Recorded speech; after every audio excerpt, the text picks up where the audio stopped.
we've all been there, right? Like when you're so determined to finally kick that late night scrolling habit, Mm. but then somehow you find yourself, like Hmm. 11 p.m. and your thumb just has a mind of its own. Oh, yeah. Or like Gren, one of our listeners, mentioned that urge to just grab your phone, Right. like the second your eyes open in the morning. Ugh, I know that feeling. Yeah. And Leo actually shared a similar struggle, too. It's so common. It is. We all have those habits that just feel like they're stuck, Totally. like super glued in place, no matter how much we want to break free. It's a really universal human experience, isn't it? Like, we genuinely want to change, Right. but these patterns we've developed, they just seem to have this incredible pull on us, Yes. often even working against, like, our best intentions. Absolutely. And that's exactly what we're diving into today. Okay, great. We've got some fascinating material that you, our listeners, have sent in, Awesome. and we're going to use that as our guide to really explore the science behind this. Like why breaking these unwanted habits can sometimes feel like climbing Mount Everest. Yeah, it's not easy. Not at all. But the good news is, we're not just going to dwell on the difficulty. Right. It's more than that. Easy. So we're going to try to really understand those mechanisms, right? Yes. The things that make these habits so resistant to change. Okay. And more importantly, I think we want to try to extract some practical strategies Yes. that are actually based on, real evidence, Yes. things that you can actually use, so it's not just about willpower. Right. Moving beyond that simple idea. Exactly. Okay. So to kind of unpack this from the very beginning, Sure. the sources we have keep mentioning this thing called the habit loop. Okay. So it sounds like that's a pretty fundamental piece of the puzzle here. It really is. And Charles Duhigg actually describes this loop in his work as a 3-part process. Okay. So it's like the cue, the routine, and then the reward. Okay. You can think of it almost like a little program running in the background of your brain. Got it. So like an automatic pilot kind of thing. Exactly. So how does this actually play out in our everyday lives? Right.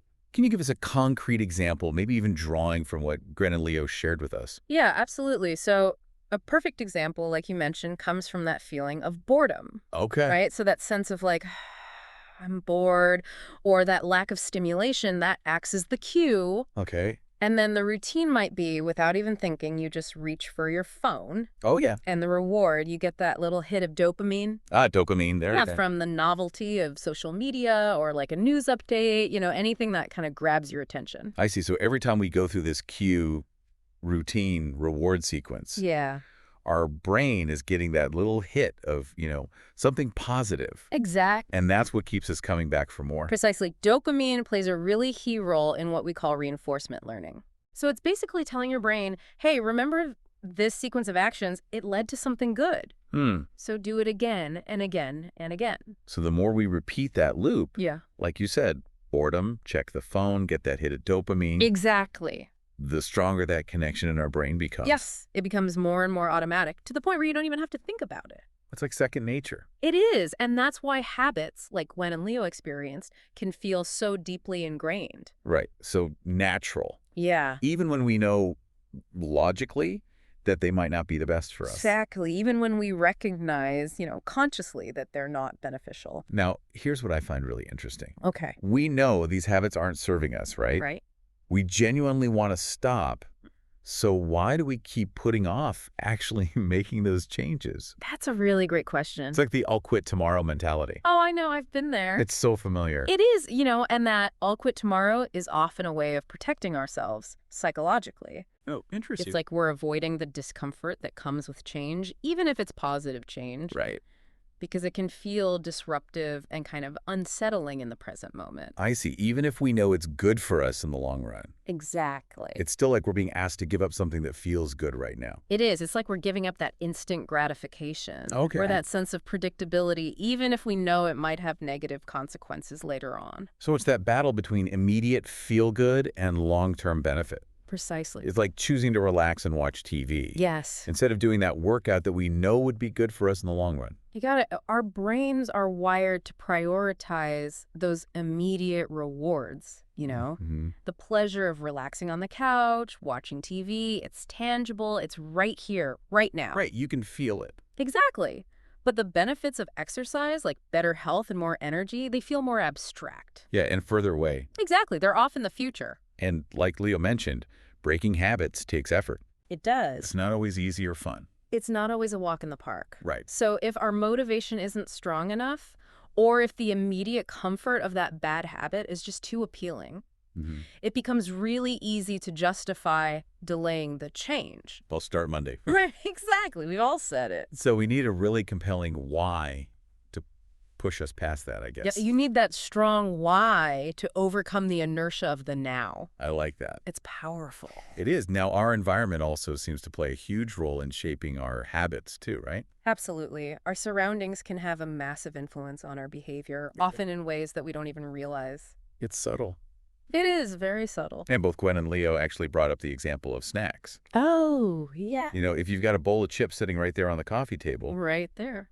you're way more likely to grab them without thinking It's so true. than if you had to go out of your way to get them. Absolutely. And this isn't just, anecdotal. The research actually shows that the visibility and ease of access to food Yeah. really increases how much we eat, whether we're actually hungry or not. Exactly. It's not even about hunger sometimes. It's wild. It is. So it's like that classic saying, out of sight, out of mind. It's not always about conscious desire. Right. It's the environment itself that's actually prompting the behavior. It's setting us up. It is. And this applies to so many things, not just food. Okay, give us some other examples. Think about your phone. If it's right there on your nightstand when you wake up, Yeah. that proximity makes it way more likely you'll grab it Oh, for sure. before you even get out of bed. And what about the TV remote?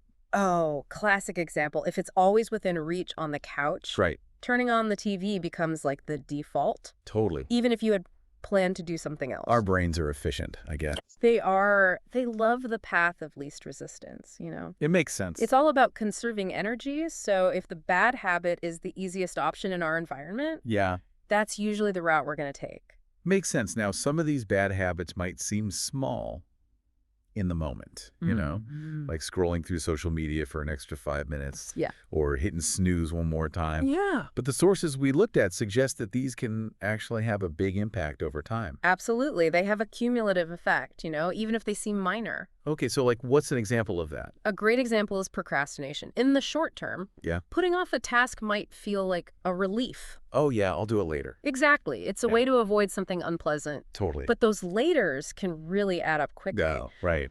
And then you have this backlog of unfinished tasks. It's stressful. It is. It creates this unease, this feeling of being overwhelmed. It can really increase stress levels. Like a snowball effect. It is. A small snowball that turns into an avalanche.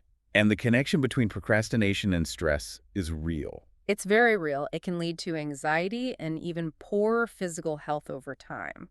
Wow. And what about those less obvious habits, like using our phones late at night? Oh, yeah, that's a huge one. Seems like everyone does it. It's so common, and it's another example of how those small daily habits can have big long-term consequences. So what's going on there? So the blue light that's emitted from our phone screens, Yeah. it messes with the production of melatonin, Okay. which is a hormone that regulates our sleep-wake cycle. Ah, so we're disrupting our natural sleep patterns. Exactly, and that can lead to poor sleep quality, making you feel tired and less energetic the next day. I've definitely been there. And over time, consistently bad sleep can really impact your productivity, your health, even your mood. And lines up. It does. It's like a ripple effect. So we've talked about why these habits are so hard to break, the habit loop, the comfort of the now, the power of our environment, the cumulative impact of seemingly small things. Right. So let's shift gears now and talk about how we can actually break these bad habits. Okay. Sounds good. The first strategy our sources highlighted is habit stacking. Oh, yeah, that's a good one. It seems like a really smart approach. It is. It's really effective. So instead of trying to create a whole new habit from scratch, Yeah, you basically link it to an existing habit that you already do regularly. I see. So it's like you're adding a new behavior, the one you want, right before or right after an existing routine. So what would be some concrete examples of that? Sure. So if you're trying to drink more water, Okay. you could decide that every time you brush your teeth in the morning, Mm-hmm. you'll immediately drink a full glass of water. So you're piggybacking on something you already do without thinking. Exactly. And since brushing your teeth is probably a non-negotiable part of your routine, Right. you're leveraging that existing neural pathway to help solidify the new habit. That's clever. And You can do this with lots of things. Like if you want to stretch more, Okay. you could do a quick stretch right after you pour your morning coffee. I like that. Or if you want to read more, you could commit to reading just one page of a book before bed. So find something you already do consistently. Yes. And then attach the new habit to it. Exactly. The key is to make the new habit small and manageable. I see. Make it easy to stick with.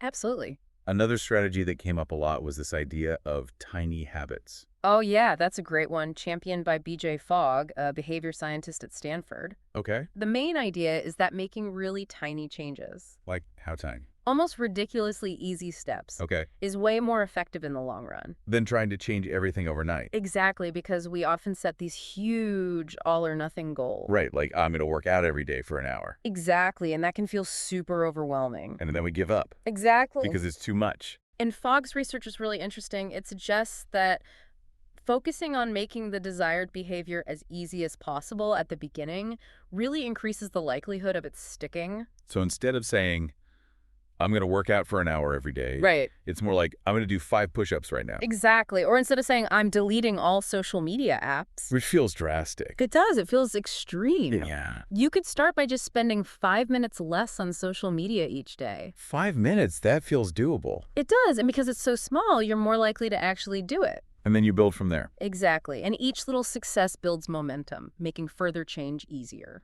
I like that. It's like lowering the bar to entry so it doesn't feel so intimidating. Precisely. Now, our sources also pointed out some common mistakes that people often make Oh, yeah. when trying to break bad habits. There are definitely some pitfalls. So what are some of the big ones to watch out for? One of the most common ones is setting those overly ambitious goals. Like the ones we were just talking about. Exactly, like saying, I'm never eating junk food again, Right. or I'm going to work out every single day. Which is hard to maintain. It is, and even one slip-up can feel like a total failure, Totally. leading to guilt, discouragement, and eventually giving up. So it's better to focus on gradual changes? Absolutely. More sustainable changes are much more effective in the long run. What about other mistakes? Another big one is not tracking your progress. Okay. When you don't have a way to see how you're doing, Yeah. it's easy to lose motivation. It's like you're not going anywhere. Exactly. But progress, especially with habits, is often gradual. It's not always obvious. No, it's not. So even just keeping a journal or making note of your small wins I see. can make a big difference. So like writing down, hey, I chose a healthy snack today. Exactly. Those little victories add up. It's like proof that you are moving forward. Exactly. It's evidence that change is happening, even if it feels slow. Okay. And what about accountability? Oh, accountability is huge. Underestimating its power can really hold you back. So how does that come into play? Well, if you're trying to change a habit all alone, Yeah, it's much easier to slip up. I can see that. Right. But if you share your goals with someone you trust, Yeah. or join a group, even an online community, you create that sense of external commitment.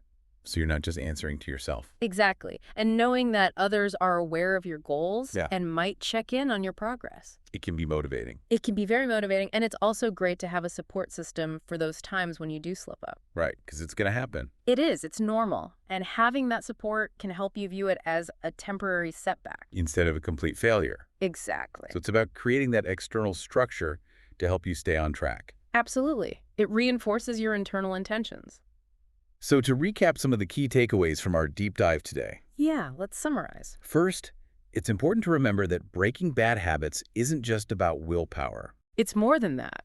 It's about understanding how those habits are formed in the first place. Right, like the habit loop we talked about. Exactly. And then we can start to develop effective strategies. And second, taking those small, manageable steps consistently, Yeah. whether it's through habit stacking or tiny habits, Right. that's much more effective for long-term success. Then those drastic overnight changes. Exactly. Those rarely work. And perhaps most importantly, This is key. we need to acknowledge and celebrate our progress. Yes. No matter how small it might seem. Every little win counts. Absolutely. Every step in the right direction matters. It does. It all adds up. Now, before we wrap things up, the material you all sent in also included some really useful phrases Oh, yeah. related to breaking bad habits. They're good ones. It might be helpful to quickly go over those definitions. Absolutely. So to break a habit means to stop doing something that has become automatic, Okay. an instant pleasure. That refers to the immediate gratification we get from certain actions. Right, often the ones we're trying to avoid. Exactly. And when we put things off, it just means we're delaying or postponing them. Okay. And strong willpower is that mental strength to resist urges and make conscious choices. Got it. Something that plays a key role is basically something that's really important. Okay. Procrastination is that act of intentionally delaying tasks, which can have negative consequences. And when things pile up, they just accumulate and increase in quantity. Right, leading to that feeling of overwhelm. Exactly. And to stick with something means to keep doing it even when it's challenging. Makes sense. A slip-up is a temporary lapse or a small mistake in the process. It's going to happen. It is. It's part of the process. And finally, gradual changes are those that occur slowly and over time. Small steps lead to big changes. I like that. So hopefully those definitions are helpful as you think about your own habits. And the process of change. Exactly. So as we wrap up our deep dive today, Yeah. just remember that you absolutely have the power to change. Past struggles don't define you. Nope. They just highlight how complex habit formation really is. And by understanding those underlying principles Yes. and using those small, sustainable strategies we talked about, Mm. you can make real progress. And on that encouraging note, here's a final thought for you all to consider. Okay, I'm listening. Think about one small habit you'd like to shift. Just one. Instead of trying to eliminate it completely right away, Okay. what's one tiny, almost ridiculously easy step you could take today? I love that, tiny steps. Based on everything we've talked about, Yeah. maybe it's putting a glass of water by your bed so you can drink it before reaching for your phone. Good one. Or setting a timer for just 2 minutes less on social media. I like it. See what happens. Observe the impact of that small adjustment over time. You might be surprised. You really might. Even the tiniest shift can create incredible momentum. Small changes, big results.